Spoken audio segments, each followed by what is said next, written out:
Je suis Bzuen Tougvenan, ingénieur des travaux en génie civil. En marge de mon activité professionnelle, mon activité de prédilection, c'est la promotion culturelle et l'écriture. Je suis chargé d'études au Centre gabonais de recherche en éthique et santé, au Ségariste, à Libreville, et membre fondateur de l'ONG Génération Ekan Gabon.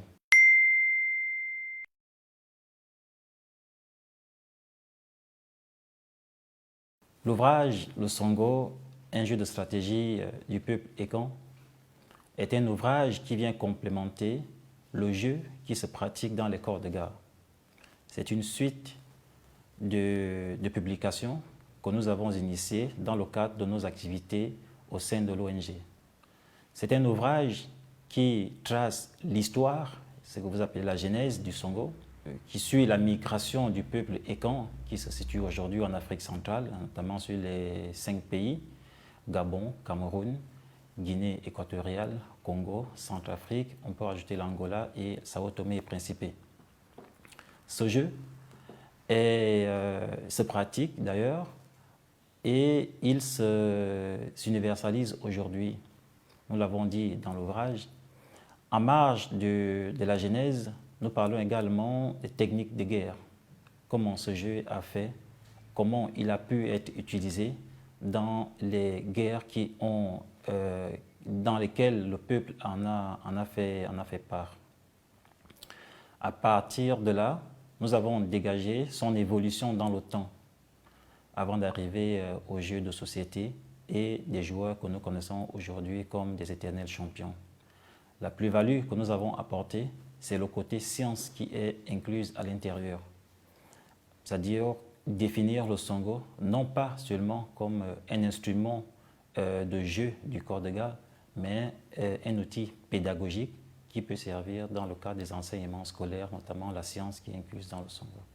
Voilà globalement tout ce que nous avons dit à l'intérieur, sans oublier l'éternel champion, le présenter, parce qu'il est moins connu au monde entier. Le Gabon a cette chance-là d'avoir son éternel champion, le maître à jouer, que nous avons également présenté. L'identité, le parcours, les progrès, les inventions et les recommandations d'un seigneur.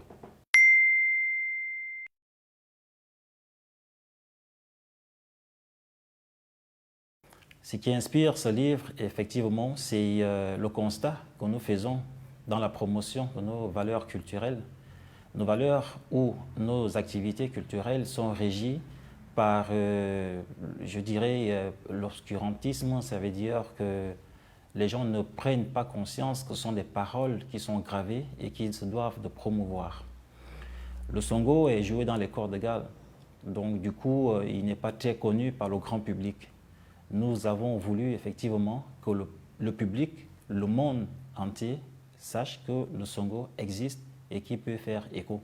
C'est pourquoi nous avons emprunté ce chemin que d'ailleurs d'autres avant nous ont emprunté. Voilà, avec des risques qui encourent, bien entendu.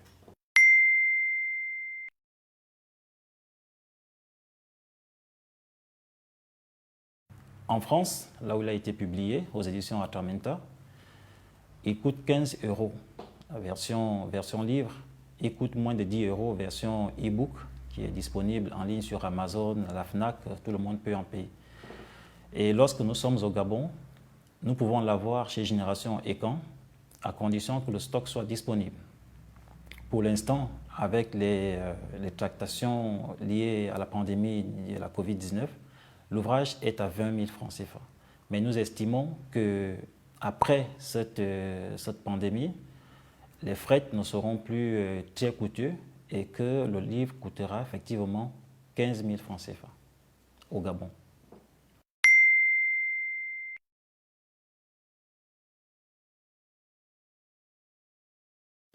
L'idée justement que nous avons mis dans le livre et l'accent principal du livre est l'universalisation du Songo. Ça veut dire que le Songo doit faire son chemin qui partira effectivement des corps de garde, qui arrivera au musée et s'universaliser vers les Jeux olympiques. La coordination avec les responsables des JO, les responsables des Jeux africains et pourquoi pas la francophonie, se doit d'être établie. C'est le rôle que doivent faire les associations à but culturel, des ONG, des administrations telles que le ministère de la Culture pour œuvrer à ce que ce jeu ne se développe plus dans une communauté et pas une communauté, mais pour l'ensemble des populations du Gabon, du Congo, de l'Afrique tout entière et du monde. Tout le monde doit pouvoir jouer au Songo.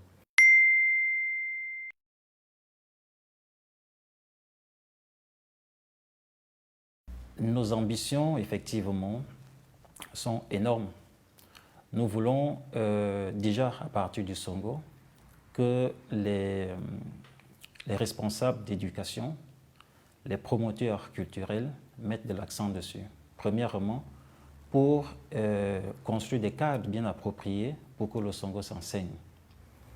Une fois que ces cadres seront bien établis, nous allons former une élite qui va aller conquérir le monde. Le Songo, cette élite servira d'ambassadeur du peuple ékan pour le monde afin de vendre et valoriser le Songo.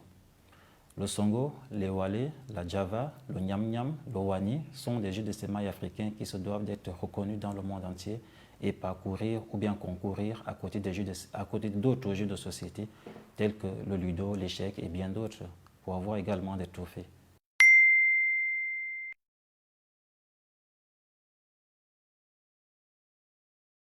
Je dirais tout simplement à tous ceux qui ont peur de jouer au Songo qu'il ne faut pas avoir peur de jouer au Songo. Le Songo, on ne peut pas le définir en tant que tel.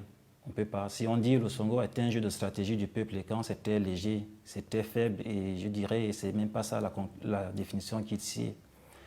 La définition qui sied, et vous aurez le temps de parcourir l'ouvrage, nous avons plus de 22 définitions dans le Songo, tout dépendra du paradigme dans lequel vous voulez le pratiquer. Le Songo, comme tous les objets matériels et immatériels de la culture africaine, est cet instrument dans lequel les paroles des ancêtres sont gravées.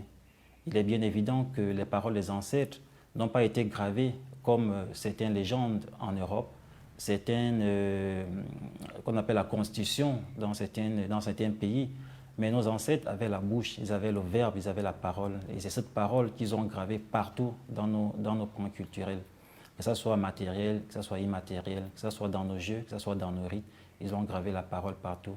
C'est maintenant à nous d'avoir une volonté profonde et la capacité d'aller chercher ces enseignements pour les commercialiser ou bien les faire savoir au monde.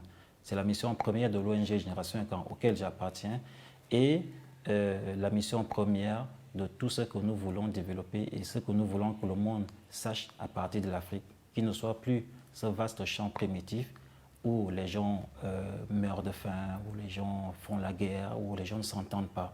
À partir de nos productions propres, nous pensons changer la mentalité des gens qui nous voient autrement que ce que nous étions il y a pratiquement 10 000 ans.